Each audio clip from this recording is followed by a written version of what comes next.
Jadi intinya sebenarnya kita kan bukan membangun podcast centernya, tetapi membangun media untuk bisa menyebarkan apa yang kita diskusikan, apa yang kita produksikan di ruangan yang cukup nyaman ini keluar. Kami mengajak teman-teman di daerah untuk sama-sama kita berkolaborasi mengelola peralatan ini sehingga menjadi sesuatu peralatan yang bernilai tambah dan juga kita yakin kelaikan operasinya.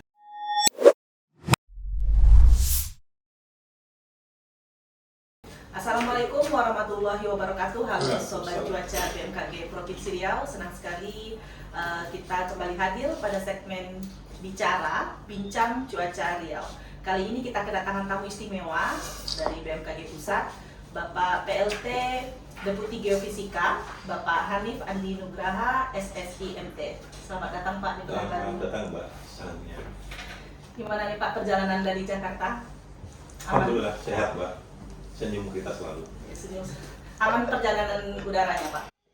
Kebetulan mendapat informasi cuaca dari Mbak Sahnya, jadi take-off landingnya aman. Jadi kemarin Bapak udah landing di Pekanbaru, Ya. langsung terjun ke stasiun klimatologi Tambang. Ya. di Kampar, teman-teman. Jadi gimana nih Pak kesan Bapak di Provinsi Riau? Ya, bismillahirrahmanirrahim. Assalamualaikum warahmatullahi wabarakatuh. Sobat BMKG di wilayah Riau, Pekanbaru khususnya. Jadi kalau Mbak Sahnya tanya tentang pengalaman Pekanbaru, gini Mbak. Gimana tuh Pak? Jadi kebetulan kami ke Pekanbaru naik pesawat. Ditanya landing di mana nih? Landing di Bandara SSK 2. Apa sih SSK 2? Sultan Syarif Qasim II. Saya mungkin boleh bertanya kan Mbak Sahnya? Iya Bu. Ditanya balik saya ini ya. Siapa sih SSK? Iya. Pahlawan nasional Pak, pahlawan nasional dari Provinsi Riau. Sejak nilai apa yang bisa Mbak dapatkan dari SSK Sultan Syarif Qasim II? Jadi beliau tuh dermawan banget Pak. Sultan Syarif Qasim II ini kan menyerahkan tahtanya ke wilayah Indonesia sehingga kerajaan Siak, dia kan pemimpin kerajaan Siak, jadi dia menyerahkan tahtanya ke Indonesia untuk bergabung ke Indonesia gitu. Menarik bahasanya. Bahasanya tahu nggak kapan beliau menjadi sultan?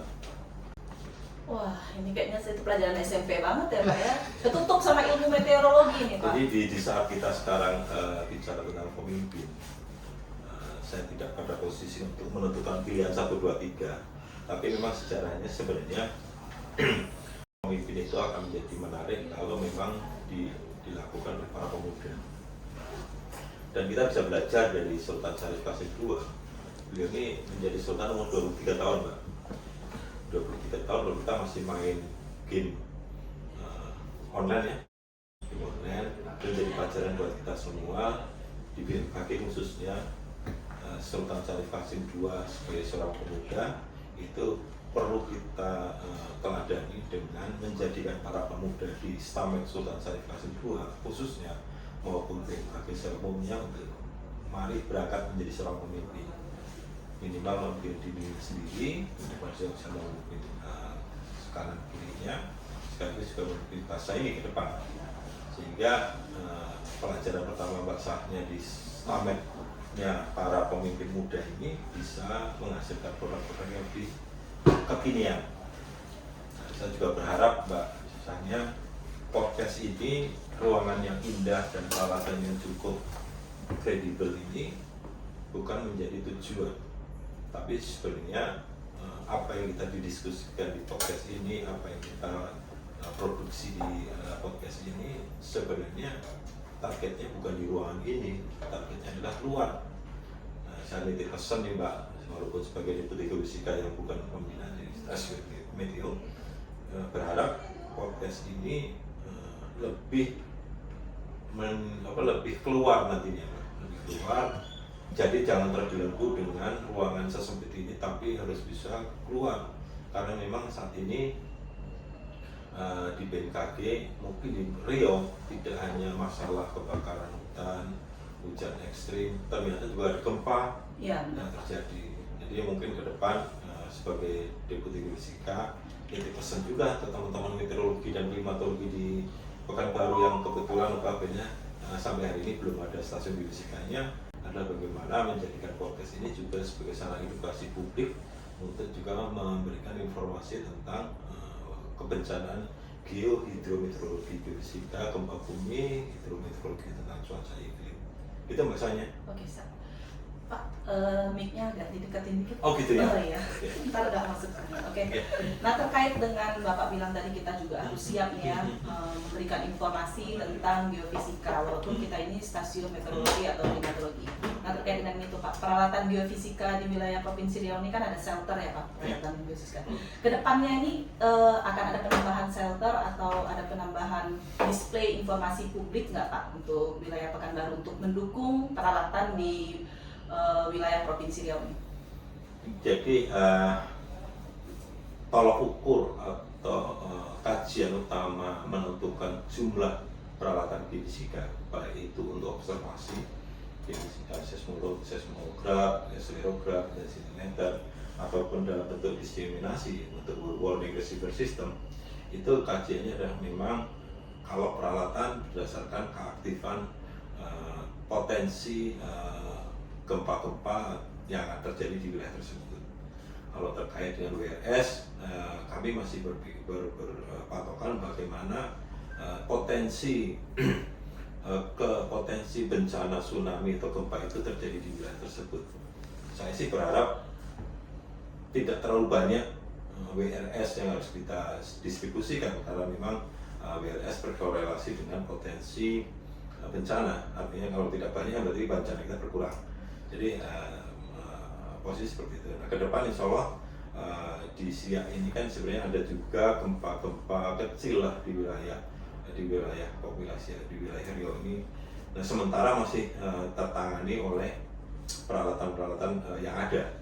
Justru kami malah sedang berpikir ke depan bukan peralatan gempa bumi yang akan mencoba kami tingkatkan, tetapi di wilayah Pekanbaru ini kan sebenarnya yang bencana cukup signifikan yang mungkin belum bisa kita maksimalkan pengelolaannya adalah terkait petir. Oh, impas petir ya Pak ya. Kita petir ini kan dilihat dari dua segmen, dari segmen meteorologi maupun segmen geofisika. Nah, barangkali nanti kami akan coba diskusi dengan Pak DM juga, Pak Dirjen Meteorologi, bagaimana kita bisa mensinergikan monitoring petir ini menjadi sesuatu yang bisa dimanfaatkan untuk setidaknya kenyamanan publik satu hal, dan juga untuk meningkatkan pendapatan negara berpajak untuk BMKG. Karena Riau ini khususnya Pekanbaru mungkin basahnya merasakan bagaimana petir itu cukup aktif ya di sini. Betul Pak. Ya, itu sih Mbak.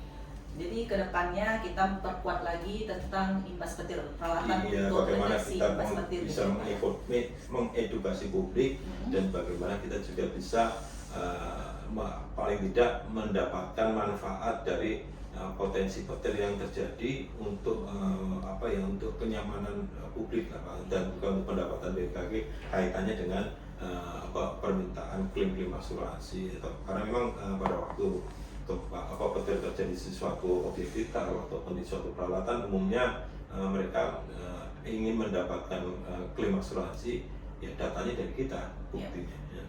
Nah, saat ini kadang-kadang untuk klaim asuransi datanya juga masih ada bolong-bolong gitu ya, jadi juga kita perkuat gitu ya Pak.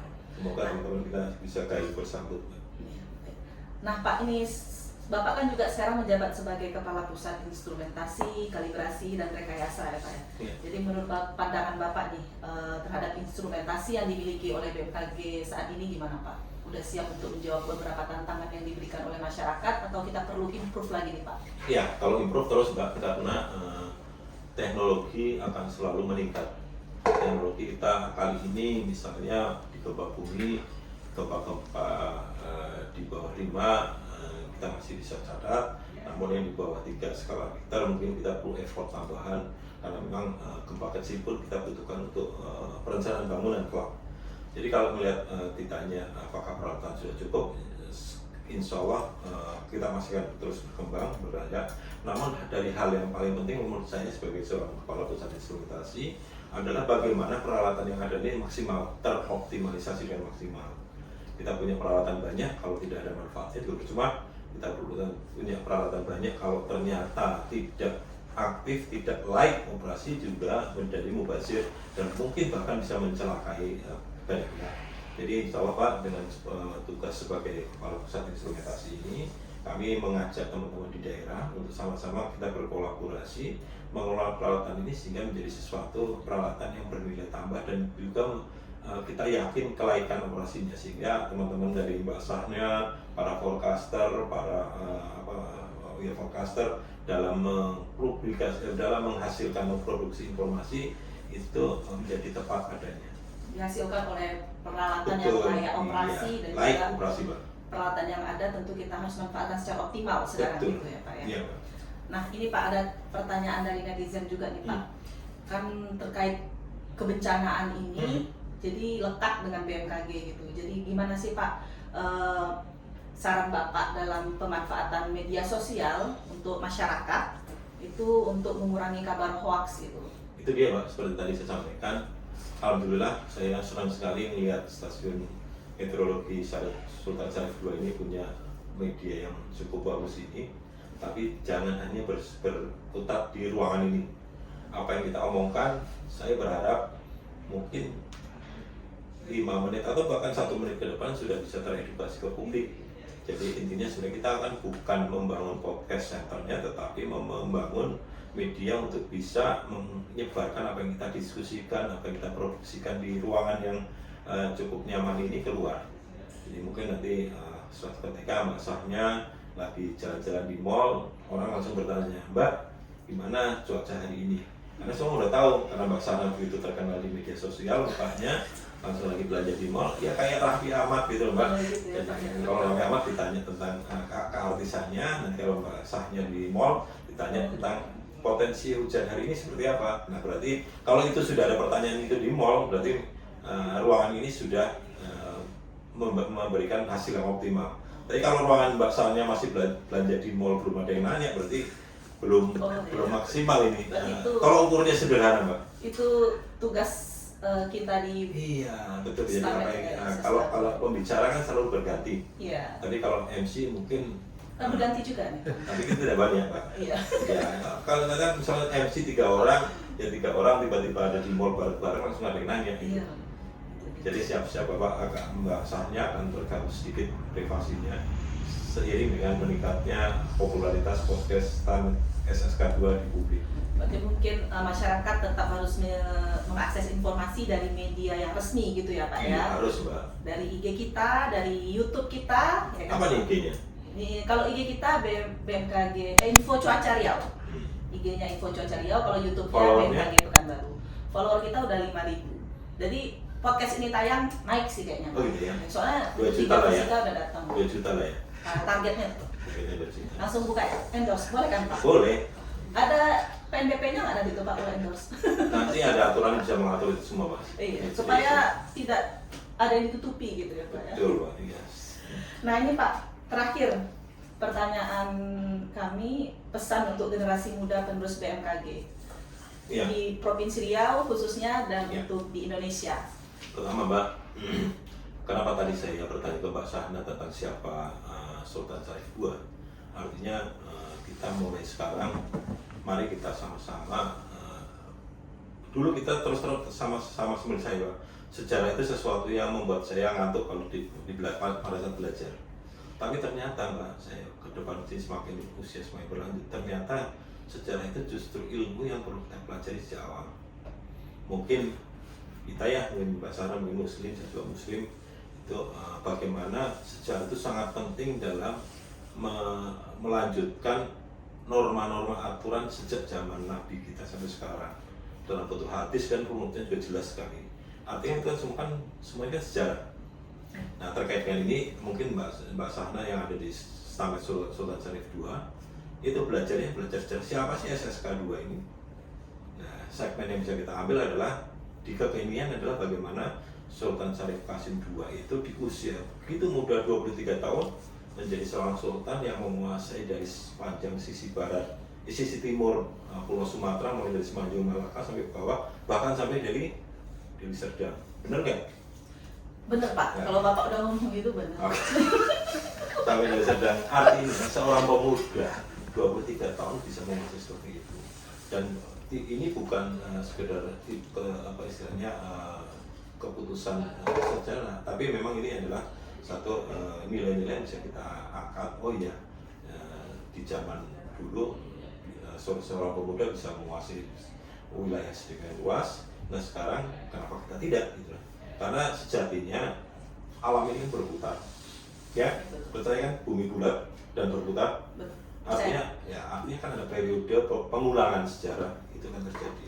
Nah sekarang Mbak Sahna yang usianya mungkin kurang lebih 23 tahun juga, bagaimana bisa menjadi seorang Sultan Syarif Qasim II untuk bisa menaklukkan wilayah Provinsi Riau dan Kepulauan Riau dengan informasi meteorologi, klimatologi dan geofisika. Baik Pak. Agak berat ya beban saya di sini ya. 23 tahun Mbak. 23 tahun dibalik tuh Pak, ditambah lagi. Udah 23 tahun dibalik ditambah. Itu kan yang menjiwai kita bekerja di Sulawesi. Kalau saya kan sininya beda Pak. Bapak ini Sultan Syarif Qasim II, SSK 2 kan? SSK 2, jadi bukan SSK. Mengemban nama SSK 2. Betul, 23 tahun sebagai seorang sultan yang secara ikhlas bisa mengakui kedaulatan NKRI dengan mengirimkan telegram ke Pak Soekarno. Tahu nggak itu Pak? Iya Pak. Itu dia. Kayak pelajaran sejarah saya Bapak bilang tadi yang ngantuk itu kayaknya saya salah satunya. Iya, saya juga Pak. Saya ngomongin tadi baca dulu. Oh iya, research dulu ya Pak ya. Jadi memang saya berusaha untuk ini Mbak, bagaimana di suatu tempat kalau kita ada fenomena menarik, dua hal yang ingin saya ketahui Mbak. Pertama sejarahnya, kedua makanannya Mbak. Lalu makanannya gimana Pak? Oke. Saya kemarin salah tempat karena makan di makanan Jawa. Nah, hari ini sih salah juga. Saya membayangkan sop tunjang kan di mana-mana seperti itu ya. Iya. Ternyata tunjang di sini ada tulangnya, Mbak. Oh. Oh, belum pernah, Mbak? Belum. Kalau saya tunjang memang yang ada tulang, Pak. Berarti kayak saya. Ya mungkin Mbak nanti main ke sop tunjang pertama di itu. Jadi kayaknya saya harus mainnya lebih jauh ya, Pak. Ada tunjang yang pakai tulang di sini. Oh, iya. Ini saya kurang masuk nih. Joknya bapak-bapak ini, Pak. Bapak udah ini. Baiklah Pak Hanif, terima kasih sekali lagi loh Pak atas kesediaannya mengisi podcast di segmen Bincang Cuaca Riau. Ya terima kasih teman-teman semua para apa istilahnya? Bicara. Followernya namanya? Sobat Cuaca di Pekanbaru.